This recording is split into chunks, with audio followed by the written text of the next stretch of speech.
दोस्तों एक बार श्री रामचंद्र जी ब्राह्मणों को भोजन करा रहे थे। तभी भगवान शिव जी ब्राह्मण का वेश बनाकर अयोध्या पहुंच गए। वहां पर श्री रामचंद्र जी, लक्ष्मण जी और हनुमान जी सभी ब्राह्मणों के स्वागत के लिए खड़े थे और सभी को भोजन के लिए आमंत्रित किया। हाय गाइस, मैं हूं शिव और ये अद्भुत प्रसंग हम सबके लिए। दोस्तों भगवान शिव जी भोजन करने बैठे थे, किंतु उनकी भूख को कौन बुझा सकता है।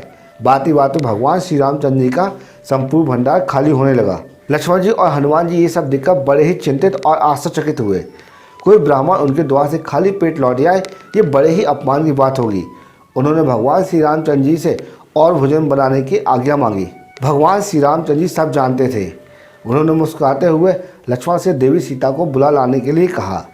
सीता जी वहां पर आईं और ब्राह्मण वेश में बैठे हुए भगवान शिव जी का अभिवादन किया।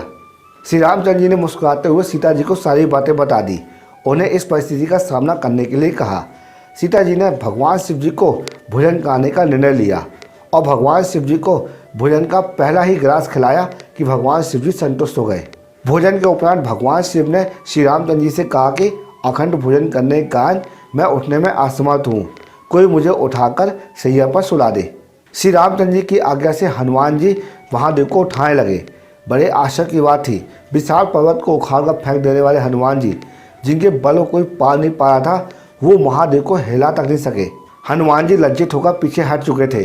अब भगवान श्री रामचंद्र जी की आज्ञा पाकर लक्ष्मण जी आगे आए, लेकिन लक्ष्मण जी समझ चुके थे कि ये कोई साधारण ब्राह्मण नहीं है।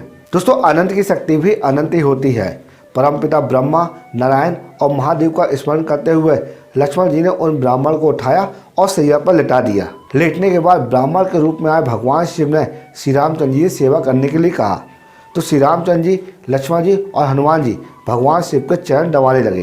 देवी सीता ने महादेव को जल पीने के लिए दिया, तो उन्होंने आधा जल पिया और आधा जल उन्होंने जमीन पर थूक दिया। देवी सीता ने हाथ जोड़कर कहा कि हे ब्रह्मा देवता, आपने अपना जूठन इस धरती में फेंक दिया है। ऐसा सौभाग्य तो कई विरलों से प्राप्त होता है। ये कहते हुए देवी सीता उनके चरण स्पर्श करने के लिए आगे बढ़ी। तभी महादेव अपने असली रूप में आ गए। सभी ने महादेव के दर्शन किए और उन्हें नमन किया। भगवान शिव ने श्री रामचंद्र जी को गले लगाते हुए कहा कि आप सब मेरी परीक्षा में उतरे हुए। ऐसे कई अवसर थे जिस समय मनुष्य को क्रोध आ सकता था, लेकिन आप लोगों ने अपना संयम नहीं खोया। भगवान शिव ने कहा कि इसी कारण संसार आपको मर्यादा पुरुषोत्तम कहता है।